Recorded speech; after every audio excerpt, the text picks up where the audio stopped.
Well, good morning, world. Good morning, folks off YouTube. My name's Ian. Welcome to my channel. Here we are, day 4 of my semi-retirement. If you just joined, or you don't know what I'm talking about, I've reduced my hours at work to just 2 days a week. I have Tuesday and Wednesday. So I regard Monday and Thursday. Monday was day 1, Thursday day 2. And it's now Monday day 3, and it's now Thursday day 4. And the plan is to try to make space in the shed. We got a tiny little opportunity yesterday, or a setback, whichever way you look at it. Someone did comment and said, I have a problem. I have a problem. I have a problem. I have a problem. Ooh. Depends where the inflection is there.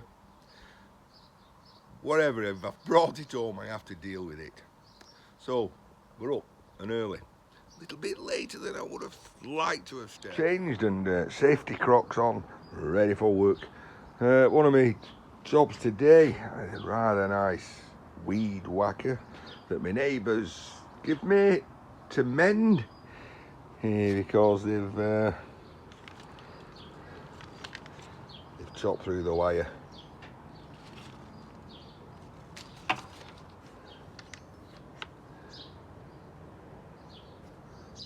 Oh, right. Decision time's about that later in the day. For myself, I would just splice the wires together, bit of self-amalgamated tape round it to waterproof the joint. Good enough for me, but it's not me, it's someone else. And there's liabilities involved if you're doing things like this. Even though it's good intentions, somebody gets hurt. Who did it? Me. Who's liable? Me. Should really turn around and say, no, I don't do electrics. However, I do have in there outdoor connector plugs, so snip it off there. I do a proper job. Or I scrapped an old lawn mower. I kept the electric lead, so I might just go inside and just change the entire lead. We'll see which is easiest. Right, making room. Do you remember, we're going to get sidetracked now. I spotted it there. I picked that torch up, didn't I, out that skip. So I saw it and I thought, sort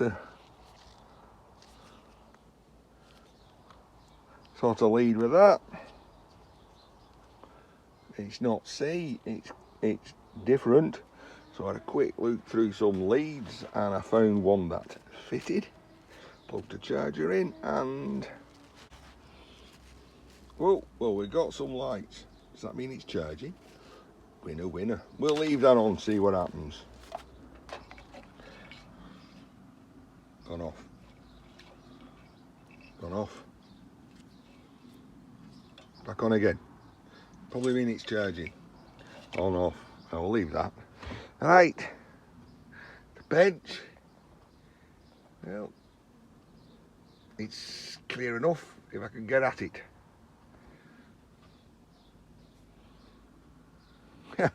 Hoover you got there. Hoover you got there. Oh, I might as well be telling that joke to a vacuum. Oh, come on. Hoover you got there. Tell that joke to a vacuum. And that was one of me cleaner type of jokes. Well, after a little bit of this and that, we've got to walk way through. And why? Because I've got OCD. I just need to make sure that I've done some things today. Met a target, met a challenge. However small that challenge may be.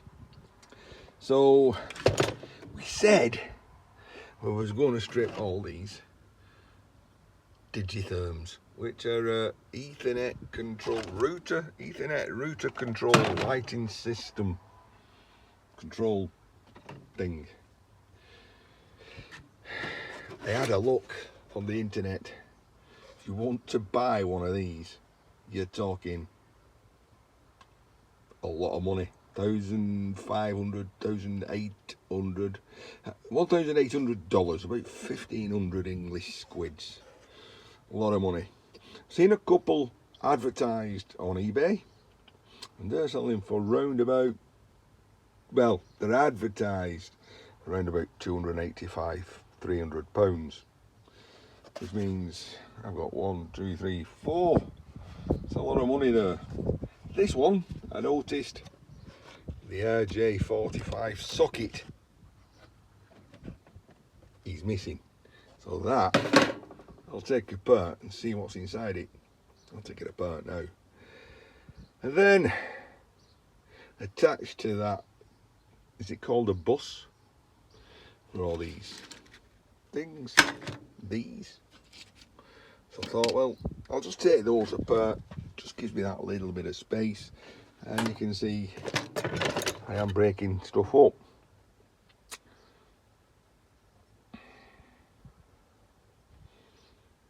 I'll do that first.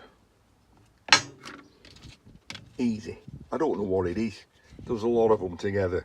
But I know when you break them in half, there's a load of possibly silver plated copper.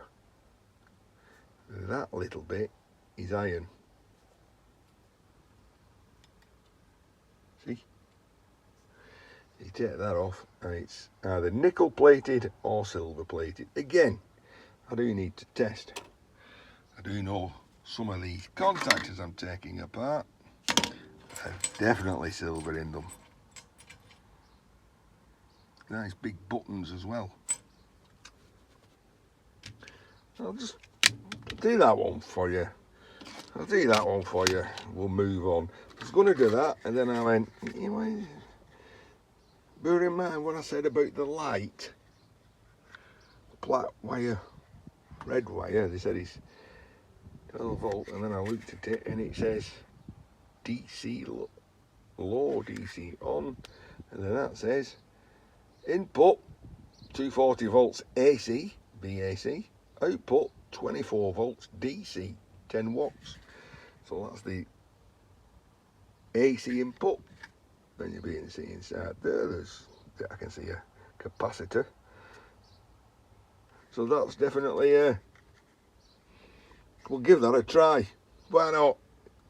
Might be able to power that light with it. Do that cable. Get rid of that. We've made some space. I'll do that first of all. Like I said, I don't know the name for these. Obviously you've got wires going in and wires coming out. And at the top you've got a little fuse. You can just pull that out. Again, maybe silver coated. I don't know. I'll go in that tub for later. Then they split apart, literally. Just like that.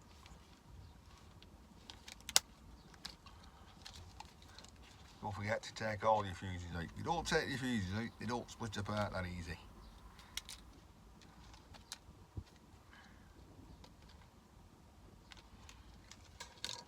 Then split them apart. You can either put a flex in it, it'll raise the bits up, and then you can just pluck those out.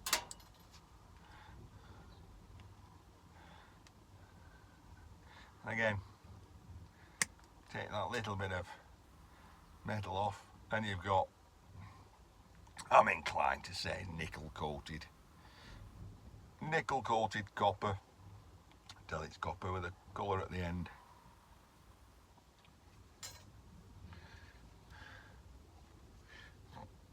I've bent this one, so I'll just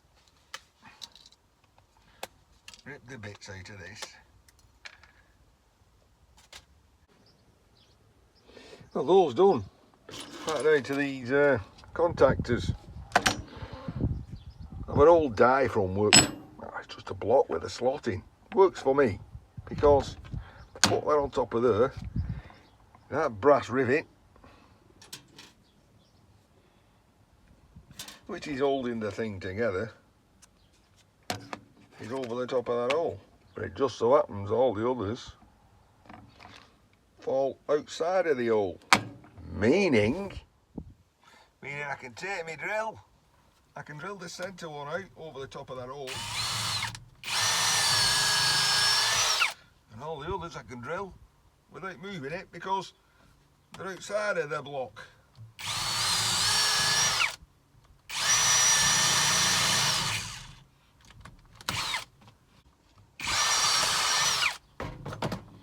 Turn it over, pull whatever rivets are not there, keep the rivets, get your hammer, you can split it apart.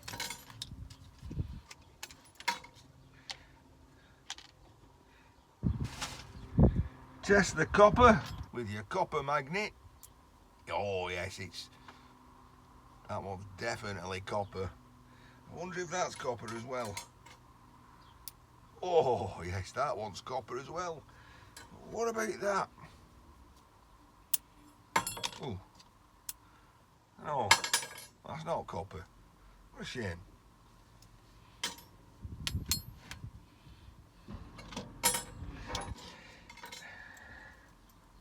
Usual switch, arc, flash suppressor. So it does arc. They skip all between those. It acts like a capacitor, really, doesn't it? It's going to absorb the spark, but it's all iron. Snippy, snippy, snip. Pull that pin out.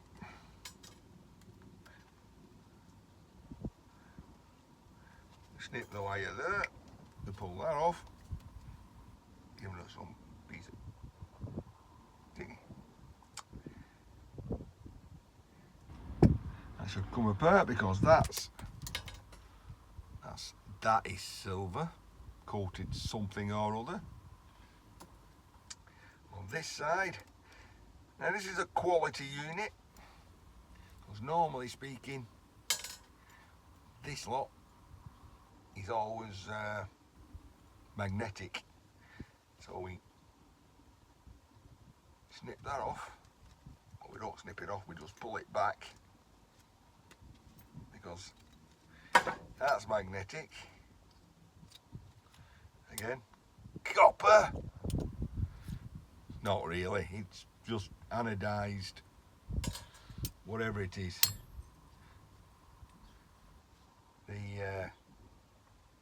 That's iron.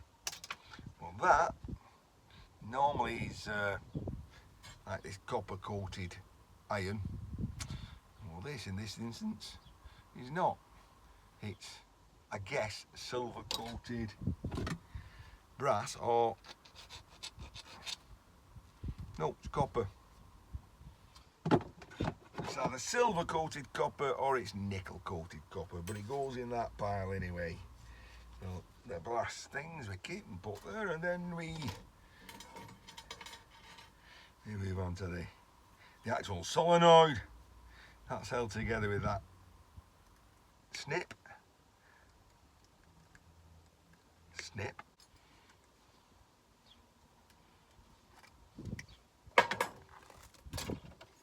Iron.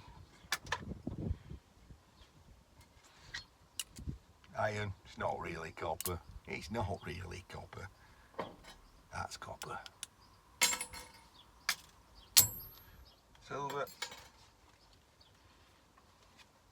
Number 2. I'll do that next. I'll do that. Well, with the desk cleared up a little bit, a little bit of a brush. Let's have a look at these very expensive Digidim routers. Like I say, look them up.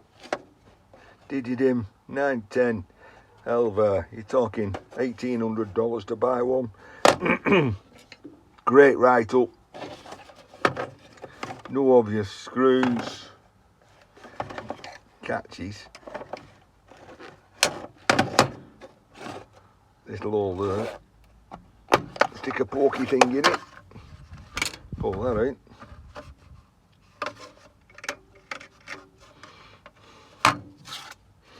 Alright, so perspex columns, LEDs, light emitting diodes at the bottom, little holes in the top, so that will show you how it operates.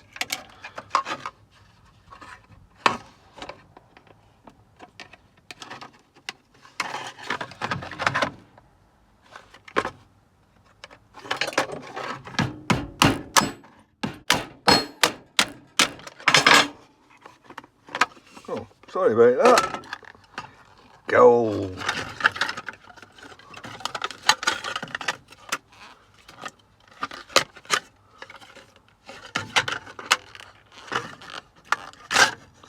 Pull them off. And that's what you get for your 1,500 squids. A scrap value, not a lot. I'm probably going to be told that's a gold band crystal oscillator. And that's easy for me to say. There don't appear to be much else under there.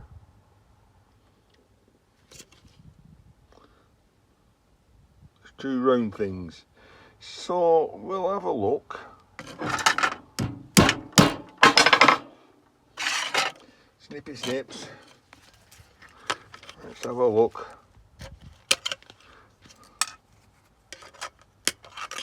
Oh yeah, that makes, oh, it's a clipping card.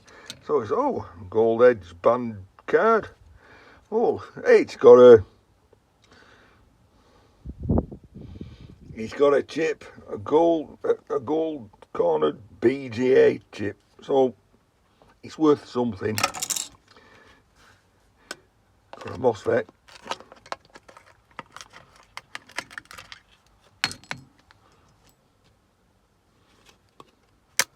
Break them off and make it easier to stack. There's full of gold in that side. We'll have that. I normally save these till I'm totally full of gold, but in this instance,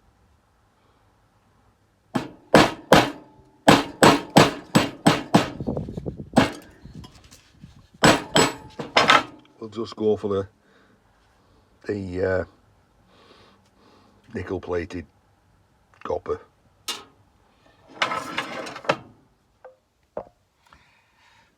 I'll put you back up there because I guess you don't like being banged on the bench, do you? It's makes your eyes go funny.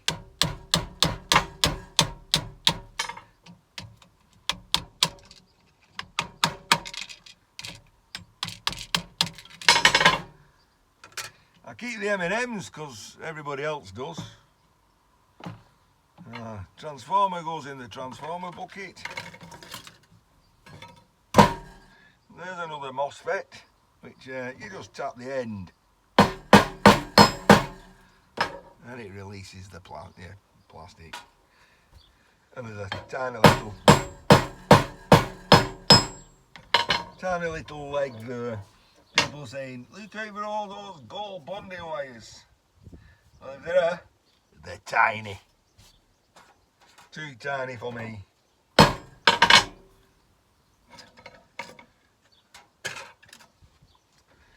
Another transformer there.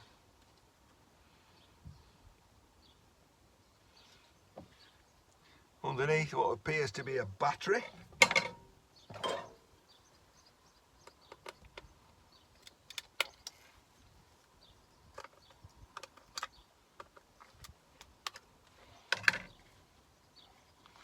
Yep, it's definitely a battery.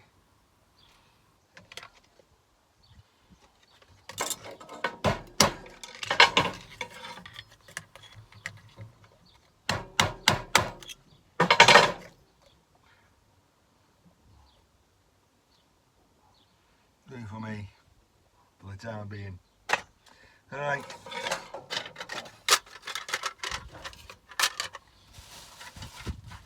That says if I sell these for anything more than what? Stick a value on what was on that board. £1. If I sell these for anything more than £1, I'm on a winner. And somebody gets a bargain if they need them. So that's worth doing. Right. Tidy up. I brought a mess home, didn't I? I need to sort that mess out. And as we head that way, let's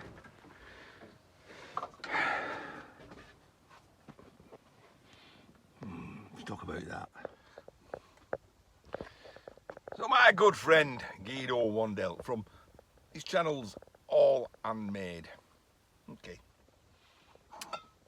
And he's been following. He's a great supporter of me clearing the shed out. And saying my life would be a lot better if I didn't have all this shit behind me. And I totally agree.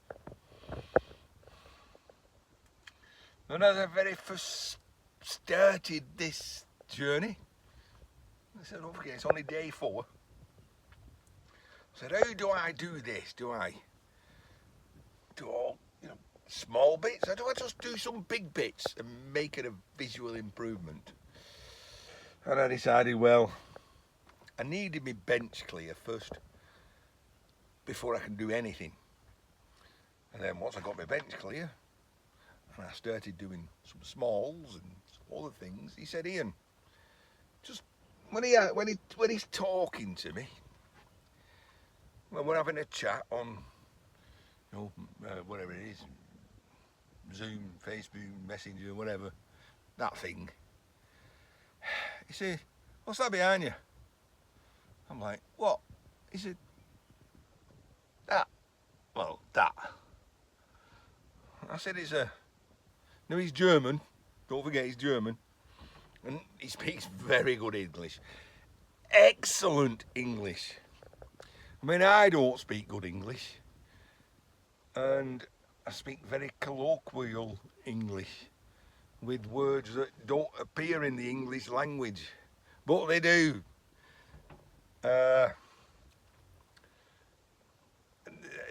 They are used daily in the place where I live. And Guido has this innate knack of understanding colloquial English. But it amazes me. I'll say, because, all right, once I've had a drink and I start slipping back into the, because I do try to talk proper, I do. And then I kind of, get the vocal cords lubricated and tend to slip back into my lingo. Any road, that's because he asked me what that was. And I said it was an hair dryer. Now, he said there's not getting much hair on the head for dry. See, there we go again. Slipping straight back into the, what we call slang. I said, no, it's a dryer. It's an electrically heated clothes dryer. Called an hair dryer. Not hair on your head, yed. Hair on your head? No, hair on your head with a H.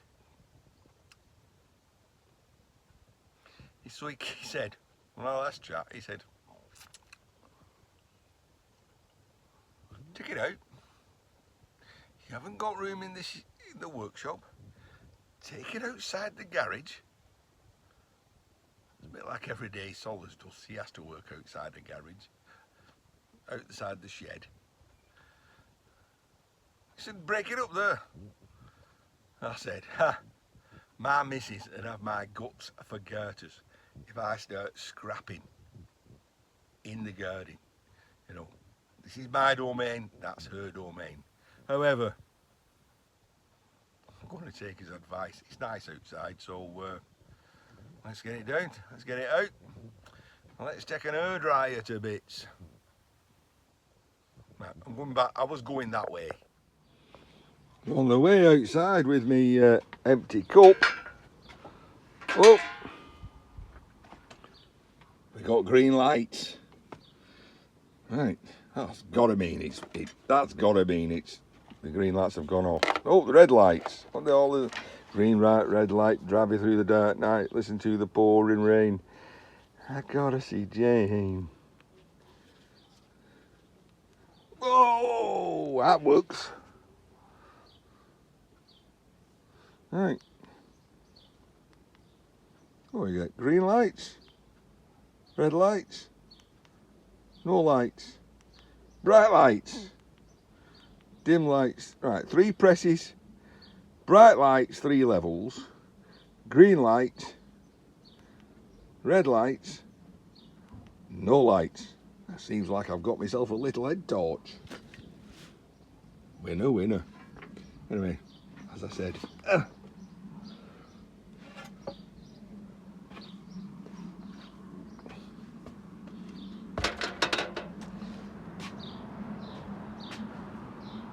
got that to strip now, which is why I brought this out.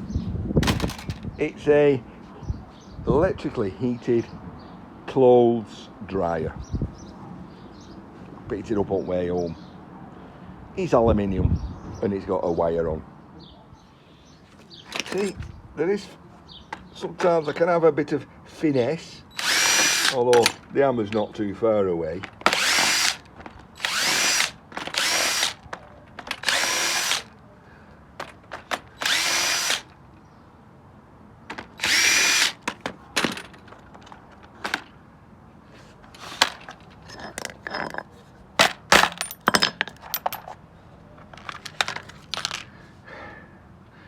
Here we go. On off switch, electric wires coming in, going to heating elements inside of these tubes linked in series. So I guess if we take that panel off, you'll just see the same thing. You'll see a wire going up, out, out, in series. And there's got to be some sort of temperature regulator on it. I would say that's possibly at the other end.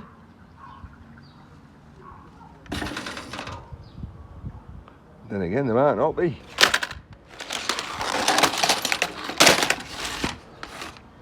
We'll find out. So that's the switch end. As I said, it's in series, but there is no thermal cutout. You've got a wire disappears into an arm, and again I think if we knock the sides off, because the cable comes out that side, it's just going to go in,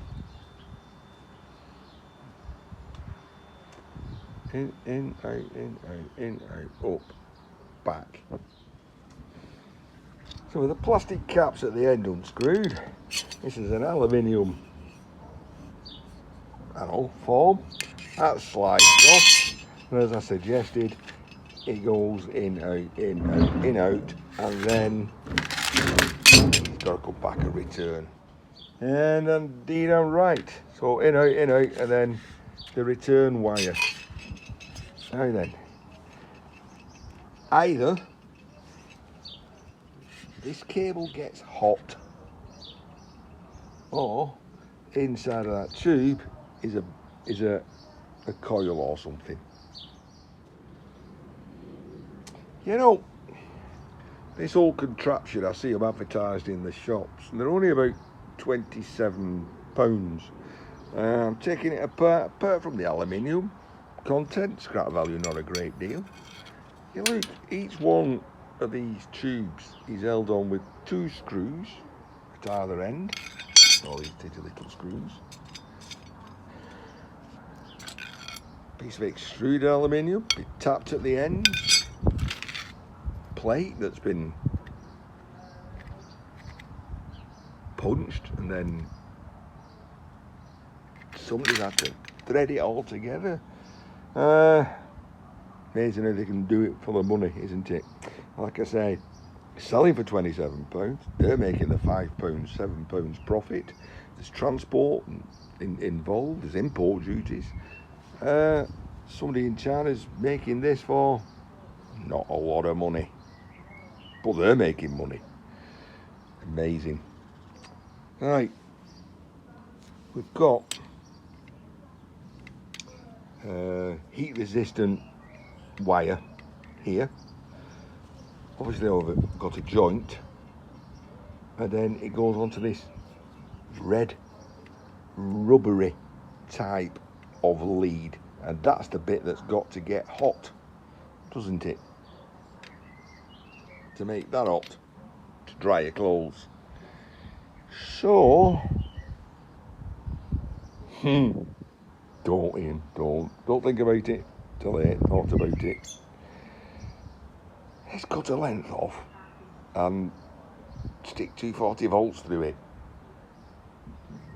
Not a good idea. Not a good idea.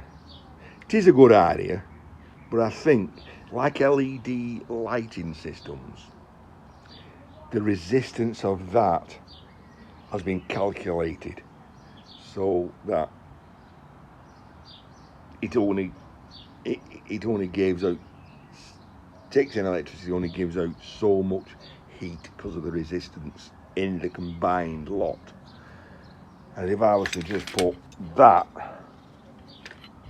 straight to the 240 volts, you've removed all the other resistance and you'll probably just go psst. But we like things just going psst, don't we? And it's going to rain and I've stuff outside. Sort yourself out here. It just kind of dawned on me this. I was making light fun of everyday solace because she had to buy and build a workbench so she could work outside of her shed.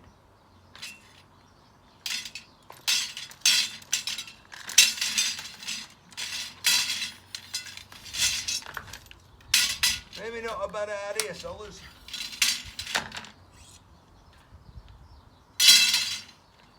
Because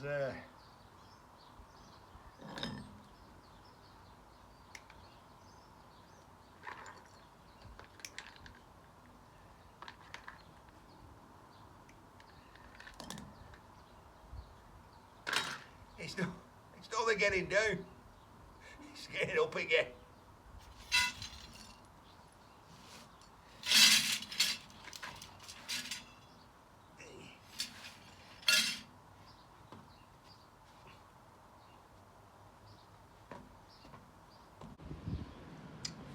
Well, another brew brought out by the missus, but as for all these screws all over the floor, probably not the best idea I had. However, I have this, a swarf magnet, so that picks them all up, even out of the little crevices. There we go. Designed for picking swarf up off machinery.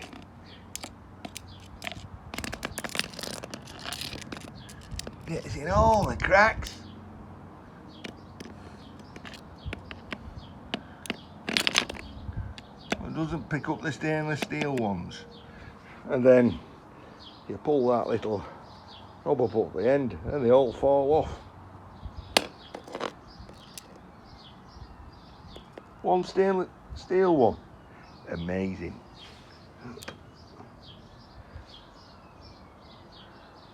Ah.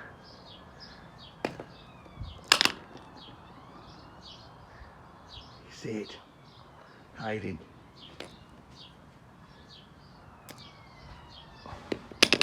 Easy peasy. Nice clean aluminium. Kind of like that.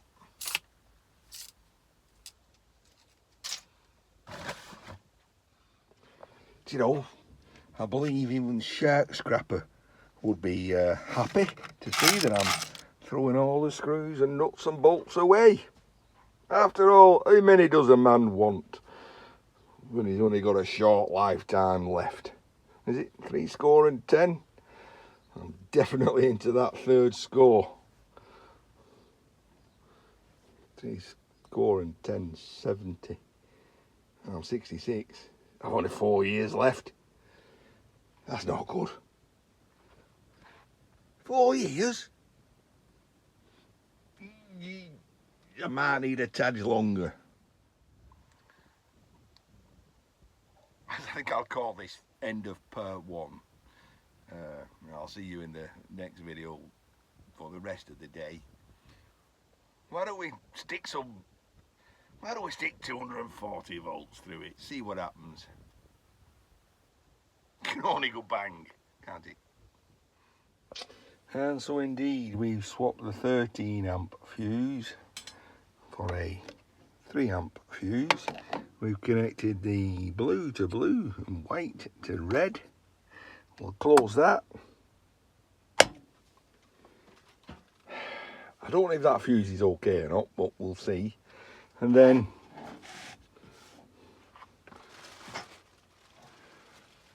I press those buttons and something should happen, or not, as the case may be. 1, 2, 3.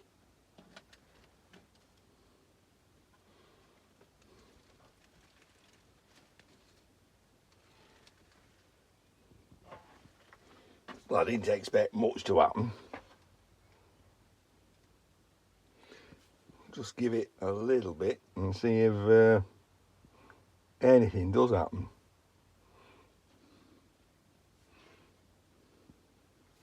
I can't touch it, obviously, can I? Don't want to electrocute myself. Not when I'm going into day 4 of my semi-retirement, or else started to clean this shed and I've killed myself through electricity. The wife won't be much pleased at all, because she did say that if I was to die before I've cleared this shed, she would dig me up and kill me again. Nothing's happening yet. Well, it's been about a minute and don't look like anything's happening.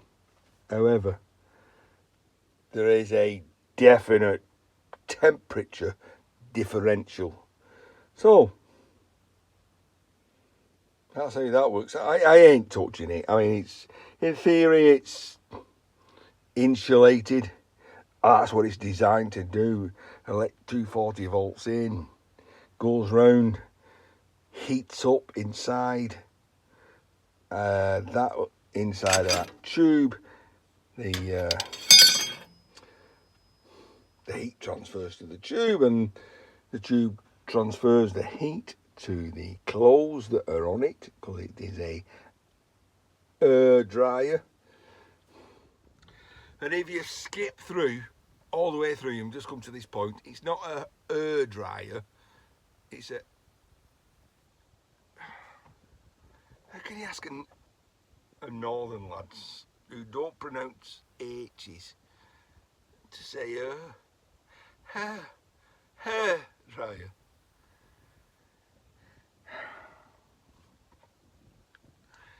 Right, I'm calling it part 1, end of day 4, part 1. We've had a bit of a play, we have got rid of some stuff, and we've got that green bin to sort for part 2. See you there. Take care. Now we've switched off and switched off, plugged out, no electricity going through it. It's hot. It's not just warm, it's hot. It's hot.